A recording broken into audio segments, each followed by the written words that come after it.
오늘은 좋아한다고 말해야겠어. 호호탐험대 첫 녹음 시작합니다. 안녕하세요. 1차 비엘 작가 영군입니다. 이게 이제 도대체 뭐냐 궁금하실 분들을 위해서 짧게 먼저 설명부터 시작을 하자면 좋아하는 게 너무 많아서 같이 떠들고 나눌 사람이 필요해서 기획을 했고요. 매 주제에 맞게 좋아하는 것에 대해서 말을 하게 될 텐데 일단 부담 없이 재미있게 하고 싶어서 제 주력 장르인 BL 소설과 웹툰을 위주로 얘기를 해볼까 합니다. 이런 걸 원래 해보고 싶다는 생각은 늘 있긴 했는데 저 혼자 하기엔 이제 뭔가 부담스럽고 걱정되고 무엇보다 좀 재미가 있을까 그거에 대한 고민이 좀 깊었는데요. 그래도 이번엔 뭐라도 해보자 하고 마음 먹고 제 인생 귀인을 모셔보기로 했는데요. 이 친구 덕분에 제가 데뷔하게 됐다고 해도 과언이 아닙니다. 저와 함께 앞으로 호호 탐험대를 이끌어 주실 호호 대장님, 구구님을 소개하도록 하겠습니다. 구구님 먼저 간단하게 자기소개 부탁드릴게요. 네, 안녕하세요. 김구구라고 합니다. 와. 그 저의 이름에 대해서는 제가 제 얘기를 하면서 같이 설명을 드릴 거라서 그냥 간단하게 제 역할을 그냥 말씀을 드리면 저는 그냥 재밌는 얘기를 하러 왔거든요. 사실 제가 많이 꼬셨어요. 저는 저의 오래된 친구와 재밌는 얘기를 하고 싶어서 그 마음 하나로 이 자리에 왔습니다. 다양한 얘기를 하고 싶고요. 이제 탐험이잖아요, 이게. 그래서 앞으로 재밌는 걸 많이 발굴하고 싶은 생각으로 예, 이 자리를 지키려고 합니다. 제 메일링 서비스라는 게 있는데 그걸 받아보신 분들께는 미리 일찌감치 소개를 한번 해드렸지만 이 호호탐험대라는 채널 이름은 이제 구구님께서 직접 아이디어를 내주셔서 저 오늘은 좋아한다고 말해야겠어라는 슬로건도 같이 제시를 해주셨거든요. 구구님이랑 제가 알고 지낸 지 올해로 벌써 10년이 됐더라고요. 그래서 같은 장르를 덕질하다가 친해졌는데 이렇게 우정 10주년 된 해에 서로 좋아하는 걸 말할 수 있는 콘텐츠를 기획하고 제작하고 이렇게 할 수 있게 돼서 너무 재미있고 떨리고 앞으로도 이게 좀 꾸준히 할 수 있었으면 좋겠다라는 그런 생각이 듭니다. 워낙 다루고 싶은 게 많다 보니까 처음엔 '뭘 하면 좋을까?' 하고 저희 되게 고민 많이 했잖아요. 아 그러다가 '뭘 할까?' 하다가 역시 처음이니까 '가장 좋아하는 것에 대해서 말을 해야겠다. 그렇게 입을 풀고 시작을 해야겠다.'라고 의견을 좁혀서 이번엔 공통된 작품이나 주제보다는 자기소개 겸 자기 취향을 먼저 말을 해 보려고 해요. 그래서 저희가 이번엔 일부러 대본 공유 없이 순서만 정해서 기획을 좀 해 봤고요. 구구님이 그래서 어떤 걸 말씀을 해 주실지 사실 저도 지금 모르는 상황이라서 너무 궁금하고 빨리 듣고 싶은 마음이 드는데 그래서 어떤 걸 준비하셨을까요? 오늘 제가 준비한 거는 세 가지 저의 극호 키워드에 대해서 말씀을 드릴 거예요. 뭐 많고 많은 그 키워드들 중에서도 제가 이제 BL 작품을 보면서 반드시 사서 보는 그날 지나치지 못하는 것들에 대해서 설명을 해 드릴 건데 이 시간이 좀 너무 떨리고 설레기도 합니다. 떨지 마. 떨지 마. 우선은 제 이름에 대한 설명을 아까 드린다고 말씀을 드렸었어요. 제가 활동명을 이렇게 정하게 된 거는 저는 좋아하는 게 너무나도 많은 사람이기 때문이에요. 정도나 뭐 농도나 깊이 같은 것들은 다 다르겠지만 어쨌든 마음속에 99개의 방을 가졌다는 뜻으로 지은 이름입니다. 그 음. 99 개의 방에 다 누가 계시는지 저는 그 10년 동안 역사를 다 옆에서 지켜봐 왔기 때문에 좀 그쵸, 그쵸. 압니다. 네. 이게 사실 99칸 가지고는 한참 모자랄지도 몰라요. 일단 이거다 하는 마음에 드는 이름이 없어서 '이 좋아하는 마음을 어떻게 표현을 해야 될까?'라고 생각을 하다가 그 옛날 옛적에 양반집 보면 대골 같은 집 얘기할 때 을에 생각하는 숫자 있잖아요. 99칸 방, 집. 그래서 그런 의미로 제 이름을 김구구라고 짓기로 했습니다. 그렇게 좋아하는 게 많다면요. '왜 우주라고 짓지는 않았을까?'라는 생각을 하실 수도 있는데요. 방은 드나드는 곳이기 때문이에요. 퇴거를 하는 주민이 있으면 퇴거를 하는 주민도 있겠죠. 방을 뺀 문제들도 분명히 있기 때문에 저는 예전에는 이제 돌아다닌 만큼이 다 제 땅이라는 그런 광개토대왕적인 으로다가 덕질을 한 적이 있습니다만 그것이 에너지가 꽤나 많이 들기도 하고 내가 오래오래 좋아하고 싶지만 협조를 안 해 주는 각종 사태가 발생을 할 때 그럴 때는 정리를 하고 가야 야 된다고 생각을 합니다. 그래서 방을 뺀다고 표현을 하고 이런 마음가짐으로 좋아하는 것을 좋아하는 편이에요. 나는 정말 그 인터넷에 떠도는 말 맞다나 "너를 오래오래 좋아하고 싶다. 협조 좀 해 달라." 하고 싶은데 그 내 맘대로 되는 일이 아니죠. 나는 계속 좋아하고 싶은데 나의 등을 떠미는 그런 상황이 덜어 있잖아요. 그래서 이제 오늘은 마음속 방마다 들어앉은 그 많고 많은 것들 중에 몇 가지를 골라서 가볍게 얘기를 해 보려고 해요. 이건 나는 오래오래 제 마음속에 있을 것 같은 그 영구 입주 신고를 한 것이나 다름없는 약간 저만의 스테디셀러 올드스쿨인 것들에 대해서. 그 오타쿠 돌잡이라고도 할 수 있겠죠, 어떻게 보면. 저는 이제 간직 오타쿠 할매가 되는 게 꿈이에요. 그래서 오타쿠를 평생 직장으로 생각을 하고 있습니다. 근데 제가 나이가 많이 들어서도 제 유구한 취향의 어떤 근간이 되는 것들일 것 같은 키워드를 추려서 오늘 소개를 해드릴 거예요. 이것저것 다 좋아하지만 이 키워드 앞에서는 방앗간 그냥 못 지나치는 참새가 돼. 약간 그런 것들이요. 어. 응. 감사합니다. 이 호응 덕분에 제가 지금 떨고 있지만 첫 번째 키워드는요. 이 사건물이에요. 저는 이제 어릴 때부터 이제 사건물 매니아라고 할 수 있는데 달의 요정 세일러문이나 웨딩 피치나 가드캡터 체리 같은 마법 소녀들이 이제 어린이들에게 꿈과 희망을 주던 시절인데 저도 예외는 아니었어요. 저 또한 그 예쁘고 멋진 소녀들이 악당을 무찌르고 진한 우정을 다져나가는 것들을 보면서 여느 또래처럼 열광하고는 했는데요. 하지만 당시 제가 놀면서 이마에 달을 그리게 된 것은 세일러문 때문이 아니었습니다. 한관포청천이라는 심야 드라마를 방영 중이었거든요. 제 이마에 그 달은요, 포청천에 붙어 있던 장식을 따라 그린 거였어요. 한관포청천을 보기 전에도 저는 생각해보면 동화 중에서도 권선징악이 뚜렷하게 드러나는 작품이나 어떤 사건을 파헤쳐서 해결해 나가는 내용의 그런 어린이 소설을 좋아했습니다.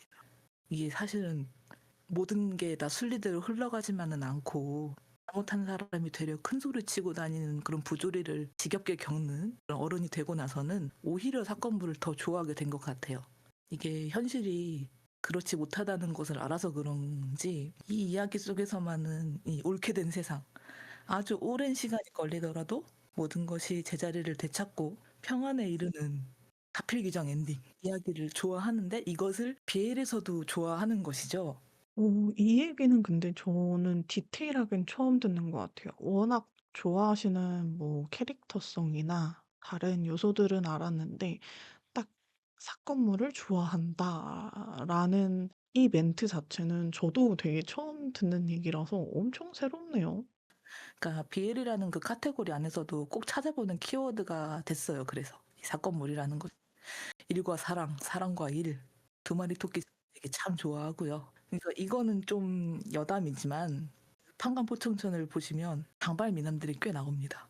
제가 그 순간을 너무너무 좋아했어요. 그 머리 긴 남성의 아름다움. 지금도 장발 좋아하시잖아요. 아, 네. 저는 장발장인 사람이에요.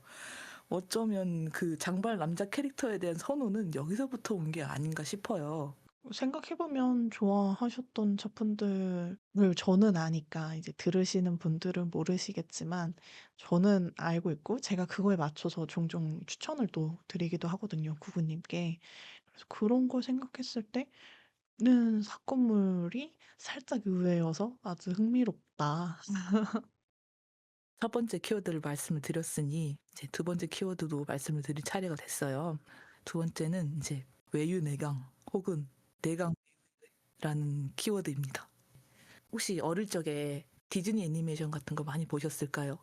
저 같은 경우는 애니메이션을 좀 보면서 자랐거든요. 그 비디오 것들이나 아니면 KBS에서 아침에 디즈니 만화동산이라는 프로를 해줬었어요, 옛날에.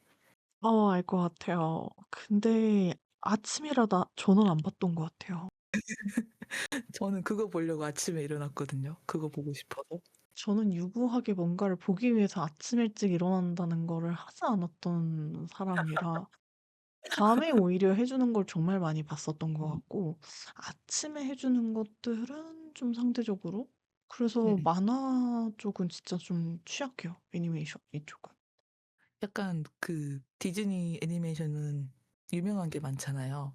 백설공주와 일곱 난장이나 잠자는 숲속의 공주, 뮬란, 뭐 인어공주, 알라딘, 그러니까 좋은 게 되게 많죠. 근데 그 많은 작품들 중에서도 가장 제 마음에 많이 남고 제가 반드시 좋아하는 그런 사랑 이야기의 시초는 미녀와 야수가 아닌가 합니다. 이 야수를 보면은 처음에는 그 자기 저주를 푸는 일에만 되게 몰두해 있어서 난폭한 모습을 보이잖아요. 아무도 나를 사랑하지 않을 거라는 비탄에 빠져 있기도 하고요. 근데 이 벨과 함께 지내는 시간이 많아지면서 그 벨이 깨닫게 되죠. 야수에게도 상냥하고 다정한 부분이 있다. 외형은 야수일지언정 인간미가 좀 있다. 이런 모습을 보면 이제 외곽내유라는 그런 키워드를 떠올리게 되고요. 과거가 좀 있고 몸이나 얼굴에 흉터가 좀 있고 막 유기농이라고 하대요 이거를. 이런 야수 같은 사람이 자기 얼굴만큼이나 총명하고 마음씨가 비단결인 고운 사람이랑 사랑에 빠지는 골자의 얘기를 항상 좋아하고 있습니다.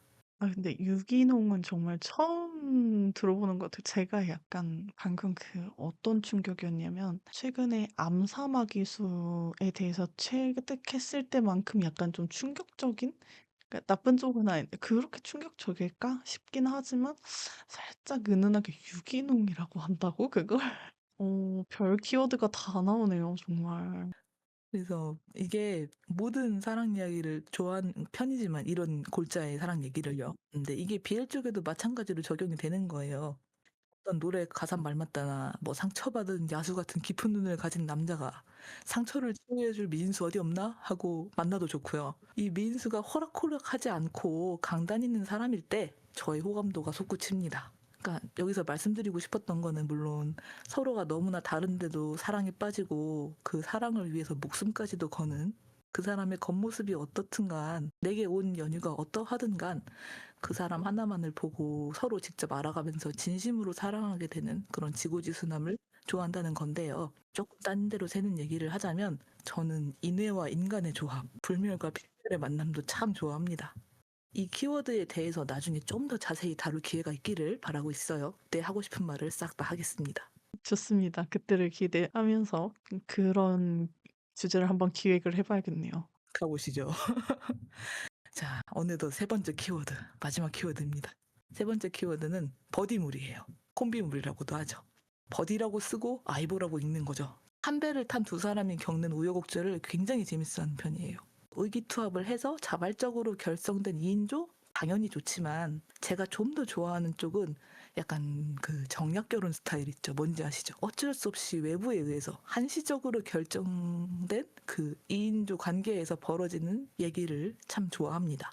버디라고 하면은 범위가 좀 넓은 것도 같잖아요. 셜록 홈즈 시리즈라든지. 흔히 생각하시는 작품들이 있죠. 딱 버디물 하면은 아무래도. 저는 이제 클램프 만화 중에서도 합법 드러그를 좋아하는 편인데요. 비 오는 날 사람 주워오는 거 언제 진짜 그만 좋아하지 싶고 트라이건도 좋아하는 편이에요. 이 기호는 어른이 되고 이제 버디물 영화나 드라마를 보면서 좀 심화가 된 부분이 있는데요. 그런 영화들 있잖아요. 미국 영화 나쁜 녀석들 같은? 특히 저는 이제 일본의 사건물 드라마에서 아이보라는 단어를 처음 접했기 때문에 협업을 하는 파트너 정도를 지칭하는 말이겠지만 저한테는 좀 끈끈한 느낌으로 생각이 될 때가 많아요. 그래서 이 버디물 중에서도 제가 가장 좋아하는 작품이 있는데 미네쿠라 카즈야 작가가 그린 사립 아라이소 고등학교 학생의 집행부입니다. 비엘인가요? 네, BL이라고 좀 볼 수 있기는 한데 이 작품의 특징은 그 BL이라고 보기 어려울 정도로 애정신이 많이 없어요. 약간 은은한 BL, 소프트 BL이라고 볼 수 있을까? 어쨌든 카테고리는 비엘로 분류되어 있는 작품인 거죠? 이 작품은 원래 와일드 어댑터라는 작품에 나오는 그 두 주인공을 고등학교로 데려와서 하는 내용이에요. 어나더 유니버스라고 볼 수 있겠네요. 이 세계관에서는 그 두 주인공이 피도 눈물도 없는 하드보일드한 세상에서 살아가는 청춘들이 아니라 돈의 치안을 위해서 싸우고 또 달리는 경쾌한 무드를 보여주거든요. 이름이 쿠보타랑 토키토예요. 그래서 러블리 쿠보타와 뷰티 토키토라는 캐치프레이즈를 나란히 들고 나오는데 그게 되게 웃기면서 또 살벌한 부분이 있습니다. 싸움 겁나 잘하거든요. 그냥 보면 학원 만화 같기도 하고 소년 만화 그 개그물 같기도 해요. 근데 이 바닥에 은은히 흐르는 이 BL 코드 약간 제가 안 봐서 정확하게 짚었을지 모르겠지만 그 한국 BL 작품 중에 굉장히 유명한 밀랍이 있잖아요. 그 아마긴 작가님의 약간 지금 '그런 쪽인가?' 하고 상상을 좀 해 봤는데 그 구구님이 말씀해 주신 작품도 안타깝게도 그 아마기 님 작품도 지금 밀랍이랑 다 사 놓고서는 아직 못 본 지가 너무 돼 가지고 이 기회에 좀 보고 비교를 해 가면서 보는 것도 재미있을 것 같다는 생각이 드네요. 사립 아라이소 고등학교 학생의 집 팬분은 단간 2권 정도거든요. 좀 짧아요. 그래서 보시는 건 금방 보실 수 있을 것 같아요. 혹시 구하기가 어려우시면 저에게 문의를 해 주시면 제 책을 빌려 드리겠습니다. 제가 소장을 하고 있거든요. 자, 여러분 들으셨죠? 저 이렇게 권력 있는 사람입니다. 부끄럽네요. 물론 이제 저도 또 저 혼자서 가지고 있는 책들이 있지만 방금 좀 약간 든든한 뒷배를 얻은 느낌이었어요. 그냥 막연하게 언제 나왔는지도 모르고 아예 책에 대한 정보가 없으니까 그냥 '나중에 찾아서 볼까?' 이러고 있었는데 지금 이렇게 말씀하시는 거 보면은 아마 구하기 힘든 책인가 봅니다. 발표된 지가 좀 된 책이라 근데 이북이 있는지 제가 잘 모르겠어요. 저는 책으로 소장을 하고 있어서. 제가 이렇게 좋아하는 것들 몇 가지 말씀을 드려 봤는데 듣기 어떠셨을지 모르겠어요. 너무 신난 나머지 혼자서 막 달려나가 버린 건 아닌지 뒤늦은 염려가 됩니다만 처음이니까 부디 예쁘게 봐 주시고 저희 편집본으로 한번 부모님도 이제 편집본으로 들어보시면 아시지 않을까. 그리고 그 편집은 제가 합니다, 여러분. 그래서 인제 제가 말씀드릴 거는 다 말씀을 드린 것 같아요. 그 구부님께서는 이제 세 가지 키워드에 대해서 이제 딱딱딱 집어서 말씀을 해 주셨는데 아마 저에 대해서 조금 아시는 독자님들이라면 제가 잡식 취향이라는 것을 조금 아실 수도 있을 텐데요. 저는 쓰는 것도 조금 다양하게 쓴 편이지만 읽는 건 정말 너무 폭넓게 읽는 편이거든요. 약간 좀 자부심이 있습니다, 그거에 대해서. 그래서 꼭 BL 한정 짓지 않더라도 저는 원래 그냥 '내가 끌린다. 재미있을 것 같다.' 하면 장르 안 가리고 키워드, 소재 이런 거 안 가리고 다 접해 보는 편이어서 특히 이제 처음에 어떤 얘기를 하면 좋을지 좀 고민을 많이 했었는데요. 그러다가 이제 제가 재미있게 혹은 감명 깊게 봤던 작품들, 그런 작품들 공통점을 꼽아 본다면 뭐가 있을까 했을 때 구원이라는 키워드를 좀 뺄 수가 없을 것 같더라고요. 그래서 고고님께서는 세 가지 키워드 이렇게 딱딱딱 말씀을 해주셨지만 저는 구원을 위주로 짧게 소개를 드릴 것 같은데 BL이란 장르에서 절대 뺄 수 없고 빼면 안 되는 요소가 러브잖아요. 보이즈 러브니까 사랑이니까. 이 사랑을 더 단단한 결속으로 만들어 주는 게 바로 구원이다라고 저는 생각을 했고 그래서 아마 유일무이한 사랑이라고 그 우리가 이제 딱 두 글자로 얘기할 수 있죠. 순애. 이거를 얘기할 수 있을 때 아마 구원이란 키워드를 뺄 수가 없다 보니까 빼기 어렵다 보니까 '이런 걸 더 좋아하는 게 아닐까?'라고 생각을 하고 제가 기록했던 작품들 중에서 생각나는 것 세 가지로 저도 분류를 해서 좀 소개를 해 드릴까 싶은데요. 세 가지 작품은 쌍방구원이라는 요소적으로 추천을 드릴 거고 두 가지는 일반 구원도 있을 수 있잖아요. 일반 구원 이제 수가 공을 구원하는 형태, 공이 수를 구원하는 형태. 그래서 이렇게 총 다섯 개 작품을 얘기를 해 보려고 합니다. 쌍방구원부터 먼저 이제 얘기를 드리면 유아이 작가님의 엎드른 물 위에서라는 작품이 있는데요. 보통 유아이 작가님은 캔버스의 유채라는 작품으로 많이 알고 계시고 최근에 내신 작품으로는 논클래시컬이 있습니다. 저는 공교롭게도 유아이 작가님의 대표작을 오히려 너무 재미있을 것 같아서 아껴두고 있는데 저는 그래서 오히려 작가님 작품을 이 작품으로 알게 됐어요. 엎지른 물 위에서라는 작품을 먼저 봤고 그다음에 양심의 문제를 봤고 양심의 문제는 또 심지어 제가 구구님한테도 소개도 해 드려서 추천도 해 드렸었어요. 근데 사실 그 이전에 데뷔작이신 이제 인류의 오랜 적이라는 작품일 건데 그거는 사 놓고 그게 최초로 사 놓은 건데 사 놓고 아직 그것도 못 읽고 있고. 그래서 어쨌든 이거는 4권 본편의 외전 한 권짜리고요. 오메가 버스, 연하공 연상수, 미인 조합입니다. 사실은 이거를 살 때부터 작품 소개에도 나와 있는데요. 제가 목 졸리는 걸 좋아해서요라는 공대사에 영업을 당했어요. 이 이야기를 읽다 보니까 이게 변태적인 요소로 BDSM적인 요소로 설명을 이런 대사를 한 게 아니라 어떤 맥락적으로 공과 수가 처한 상황이랄지 공의 캐릭터성이 드러나는 그런 대사인데 일단은 서로만이 서로의 비틀린 점을 되게 명확하게 직시하고 들여다보고 이해해주는 이야기라고 저는 생각을 했어요. 정상인 척을 좀 해야 살아남을 수 있는 세상에서 살고 있는 거예요, 둘 다.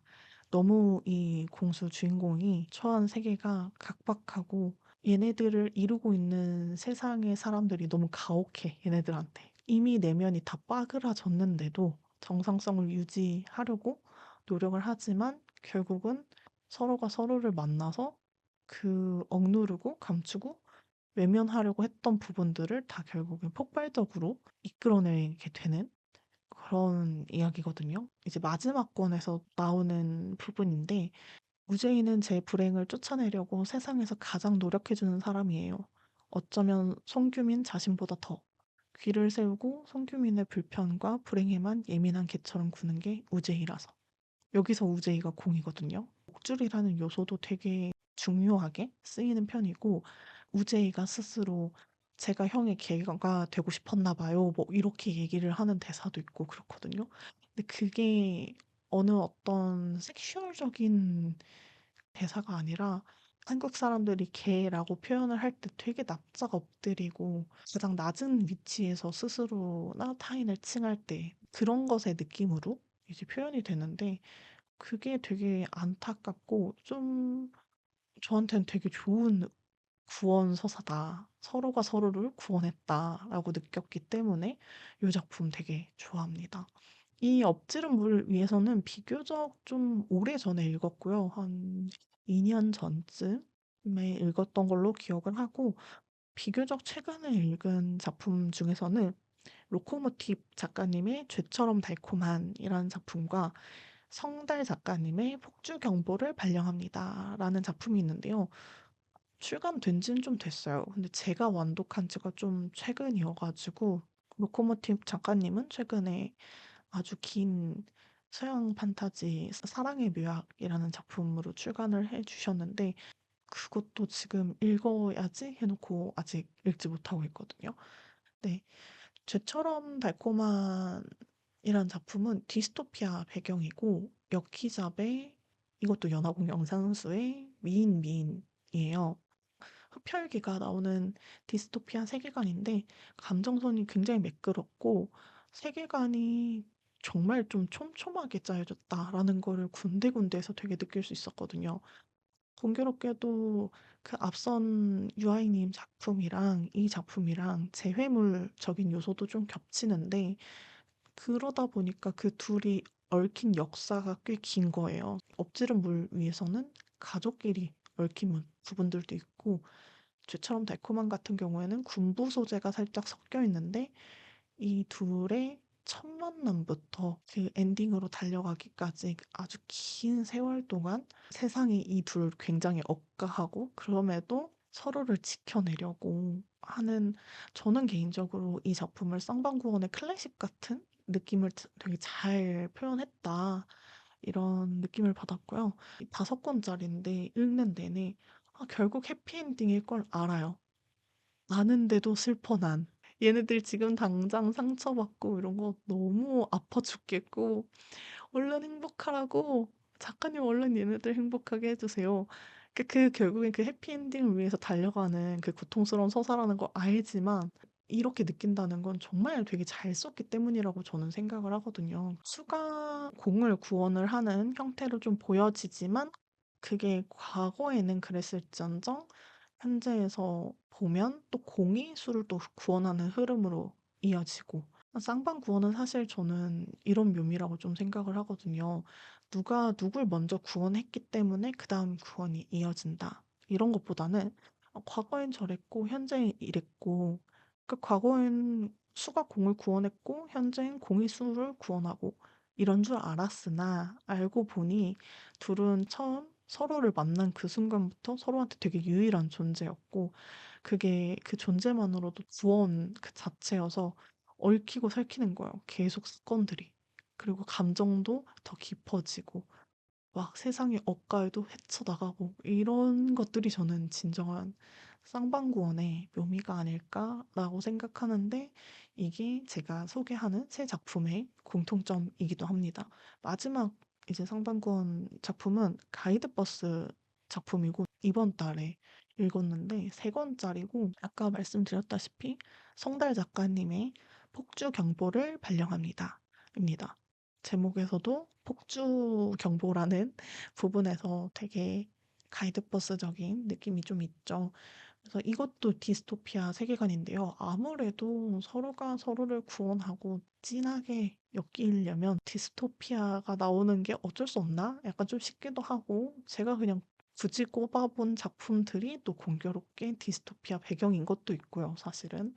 이거는 연상연하고 작중에서 정식 키워드가 달리진 않았지만 저는 약간 잘생쁨에서 미남공 정도로 느꼈고 미인수입니다. 에스퍼랑 가이드라고는 되어 있지만 작품 소개에서도 보면은 가이드이지만 가이드가 아닌 수입니다. 이런 식으로 보통 소개되는 작품의 특징은 가이드냐 에스퍼냐 등급이 어찌냐 저찌냐가 작품의 메인 줄거리에 해당된다는 뜻이기도 하죠.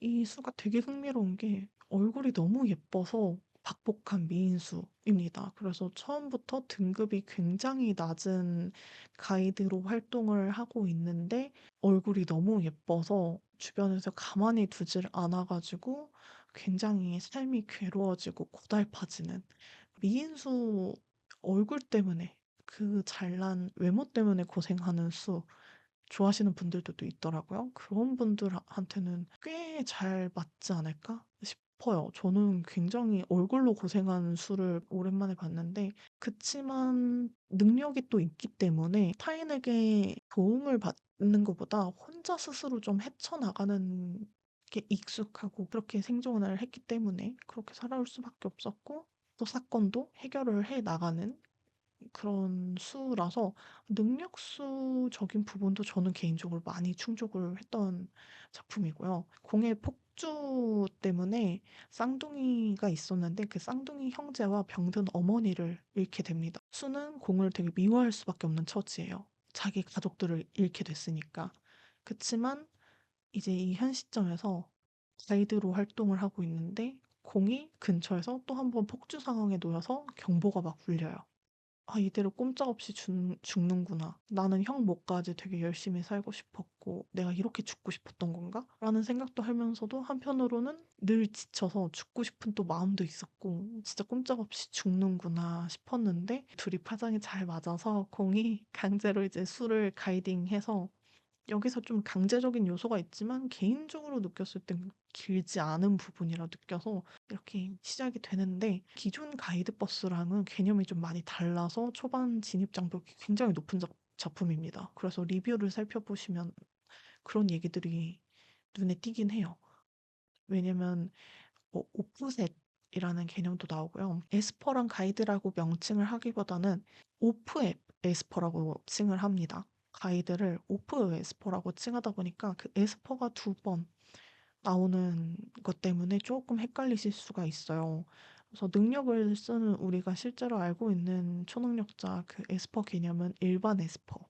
가이딩을 해서 그 일반 에스퍼의 에너지를 상쇄해서 그 폭주를 잠재울 수 있는 에스퍼를 오프 에스퍼라고 하고 그 가이딩도 가이딩이라고 한다기보다는 메타이타라는 뭐 약간 메타이트였던가? 좀 독특한 개념들을 차용을 해서 자기만의 그 세계관을 구축을 하셔서 사건을 만드셨어요. 근데 저는 이것만 잘 이해할 수 있다면 금방 재미있게 읽을 수 있는 작품이라고 생각을 했고 문장이 굉장히 좀 아름답고 섬세한 편입니다. 그래서 맥락적으로 좀 읽기 그래야 좀 더 풍부하게 이해하고 즐길 수 있는 작품이기도 하고 그런 섬세한 문장 사이사이에 숨겨져 있어요, 감정선도. 그래서 그런 것들 읽는 재미도 있는데 사실은 저는 이게 사건물 플롯적으로도 되게 흥미롭게 잘 풀었다고 생각을 해서 사건이 진행될수록 3 권짜리인데도 계속 긴장감을 유지하고 수가 어려움을 이겨내는 그 과정이나 이런 게 굉장히 액션감 있게도 묘사가 되어 있거든요. '굉장한 걸 약간 봤다.'라는 느낌이 들어서 아마 보시게 되실 분들은 알겠지만 개미굴처럼 묘사된 그 버려진 구역의 씬이 있어요. 거기도 되게 인상적이었습니다. 나중에 이거 재밌게 보셨다면 누군가 저한테 재밌게 봤다고 좀 얘기를 해 주시면 좋을 것 같고요. 이거는 망한 세상 희망 따윈 없는 것 같고 뭐 공수를 둘러싼 더 망할 인간들밖에 없고 절망만 남은 것 같은 그 벼랑 끝에서 되게 둘이서 끝내 살아남았다. 그래서 끝내 사랑하게 되었다. 서로가 유일한 구원이고 사랑이다. 약간 요런 식의 작품이어서 외정이 정말 좋았거든요. 짧게 붙어 있는데 3 권에 그게 개인적으로 정말 좋았고 3권 전반적으로 디스토피아식 순애를 잘 보여줬다.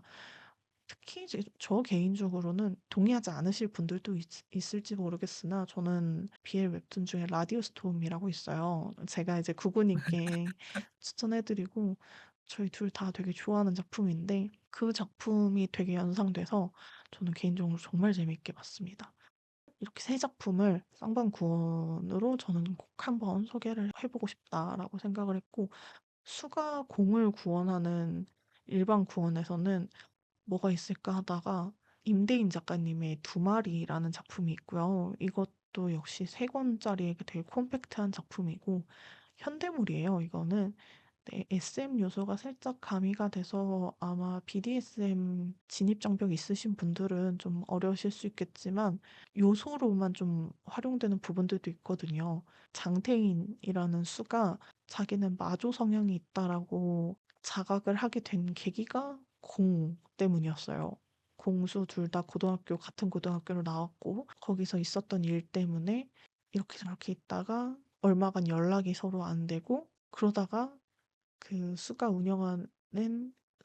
운영한다기보다는 이제 그 몸담고 있는 헬스장 그 건물이 있는 건물주님이 되셔서 공이 나타나는데 되게 딥해요. 감정선도 그렇고 공의 상처가 일단 어마어마하게 딥해서 제가 웬만하면 3 권짜리는 안 끊고 보려고 하는데 이 작품은 너무 견디기가 힘들어서 그 공의 감정이랄지 공을 둘러싼 것들이 너무 안타깝고 마음이 너무 힘든 거예요. 2권 중반쯤? 중후반쯤 보다가 한번 끊었어요. 1 권부터 2권 중후반까지 한호흡으로 정말 재밌게 봤다가 너무 마음이 힘든 거예요. 과몰입이 이게 어떻게 과몰입이 멈춰지지가 않아서 너무 힘들어 가지고 가슴이 막 찢어져 막.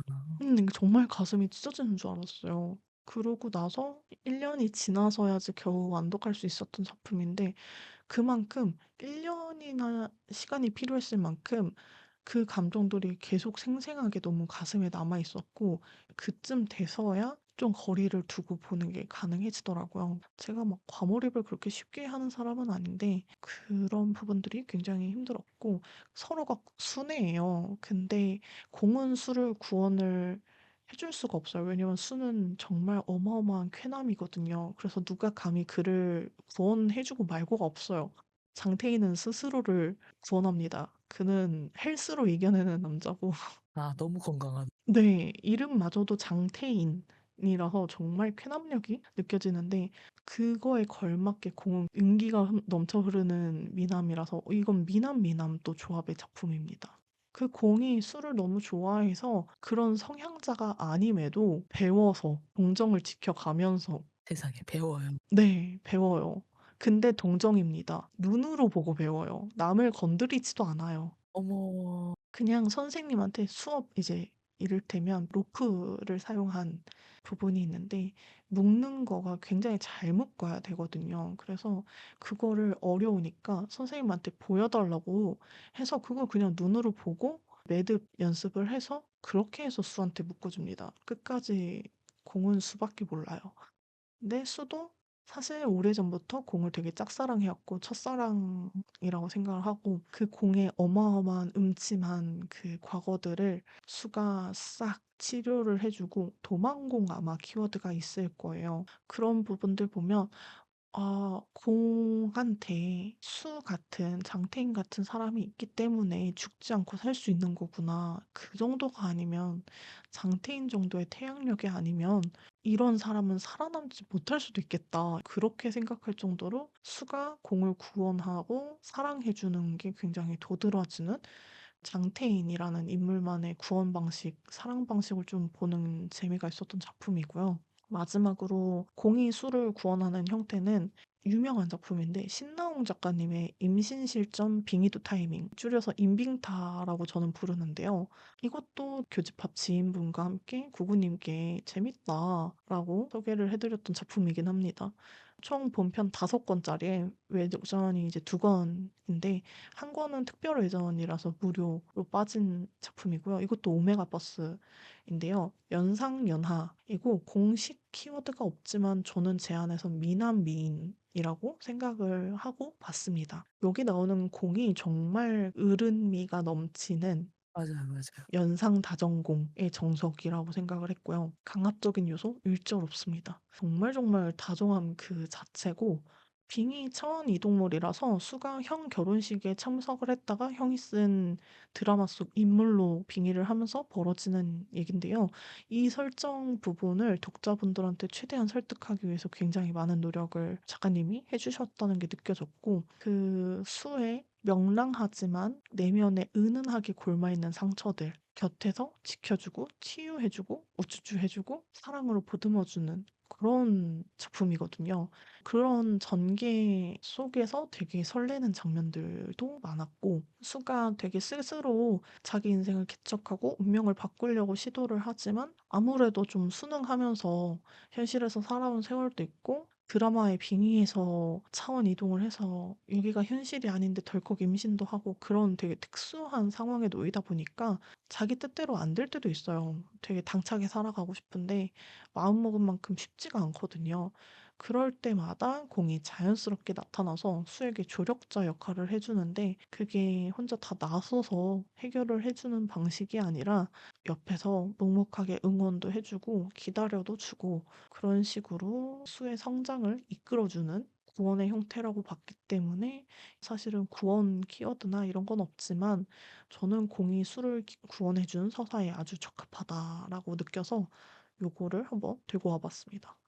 이렇게 5작품을 소개를 해 드렸는데 처음으로 저희가 이런 영상을 녹음을 해서 올린다. 저희가 이런 거 좋아하는 거 얘기할 거예요라고 했을 때 그럴 때 비애를 쓰고 읽고 좋아하는 영군이라는 사람은 어떤 말을 할 수 있을까라고 생각했을 때 저는 요 작품들과 함께 구원을 좀 얘기하고 싶었습니다. 정말 이게 바로 사랑이다. 약간 이런 생각도 좀 들고요. 너무 잘 들었습니다.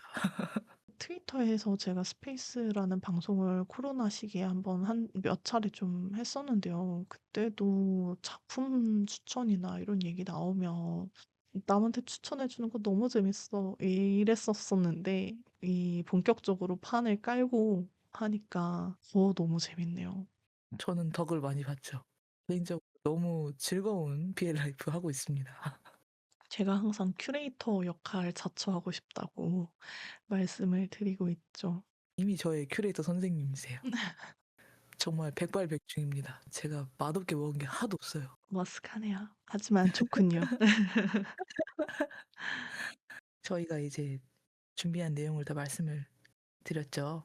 저희 첫 녹음을 해 봤고요. 구구님은 본인이 좋아하시는 3가지 키워드를 가지고 얘기를 해 주셨고 저는 구원이라는 키워드에 맞춰서 5가지 작품 소개를 해 드리고 했는데요. 사실은 제가 오프닝을 제가 짜고 싶다고 했었고요. 사실 별 이유는 없습니다. 그냥 저랑 구구님이랑 올해 10 주년 우정이다. 이거를 구구님한테도 깜짝 이제 선물처럼 얘기하고 싶어서 오프닝을 제가 맡고 싶다는 생각도 했었고, 또 아무래도 제가 BL 작가로 데뷔를 한 게 있다 보니 좀 더 그렇게 소개를 해 보고 싶었는데, 오프닝은 그래서 제가 짜는 대신에 이제 클로징을 준비를 해 달라고 부탁을 드렸거든요. 어떻게 클로징 해 주실지 지금 저도 너무 기대가 되는데요. 떨려요. 네, 잘 열어 주셨으니 또 잘 닫아야 된다는 그런 마음이 있어서. 좋아한다는 감정을 깨닫게 되는 과정에는요, 그 대상을 알고 싶어 하는 마음이 포함되어 있죠. 자꾸 생각나고, 생각하다 보면 내가 모르는 부분이 궁금해지고, 알아가기 위한 노력을 이제 기울이기 시작하고, 그렇게 서서히 가까워지잖아요.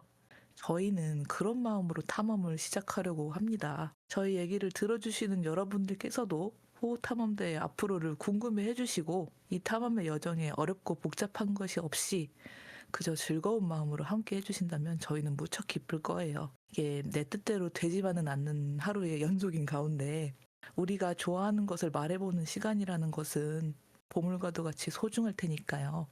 감사합니다. 지금까지 호호 탐험되었습니다. 다음 탐험에서 뵙겠습니다. 와. 저희 이러고 끝내면 참 좋겠지만 쿠키 영상처럼 구구님의 첫 녹음 소감 한번 들어보실게요. 어, 말버릇이 제가 이렇게 말하면서도 보여서 좀 고치고 싶다는 생각을 했습니다. 아이고, 그런 자기 반성의 시간을 음, 갖자고 저희가 이걸 녹음하고 있는 건 아니지만, 아무래도 저는 그래도 상대적으로 트위터 스페이스 아까도 말씀드렸듯이 그런 것들을 좀 했어 가지고 비교적 최근까지 했으니까요. 그래서 익숙하지만 아마 구구님은 이런 게 되게 오랜만이고 해서 좀 많이 떨리시진 않았을까 걱정도 되고, 또 한편으로는 저랑 같이 이거 해 주시겠다고 해서 너무 감사하고, 아마 이제 처음이라 저희 둘 다 미진한 부분들, '어떻게 이 이야기들을 이끌어가면 좋을까?' 했던 부분들이 좀 있을 텐데요. 다음 부분에 그런 부분들 잘 보강을 해서 저희가 이거는 저희의 베타 테스트 같은 거였습니다. 사실은 "저희가 이렇게 말 잘할 수 있는 사람들입니다."라고 하면서 또 재미있는, 더 재미있는 이야기거리 들려드릴 수 있었으면 좋겠습니다. BL 콘텐츠 관련해서 혹시라도 같이 얘기 나눠 보고 싶거나 저희 입을 통해서 듣고 싶으신 게 있다면 댓글이나 저한테 따로 메일을 주셔도 되고요. 저희 공식 메일로, 이 유튜브 채널 열리는 메일로 주셔도 되고요. 저희가 계속 좋아하는 걸 말할 수 있는 기회들이 생겼으면 좋겠습니다. 클로징 해주신 구구님, 오늘 녹음 너무 고생 많으셨고요. 아이고, 감사합니다. 같이 얘기 이끌어가 주셔서 너무 감사해요. 앞으로도 잘 부탁드립니다. 아이고, 제가 다 감사하죠. 이런 자리에 불러주시고. 코어 탐험대 계속 이어가 보도록 하겠습니다. 감사합니다. 안녕.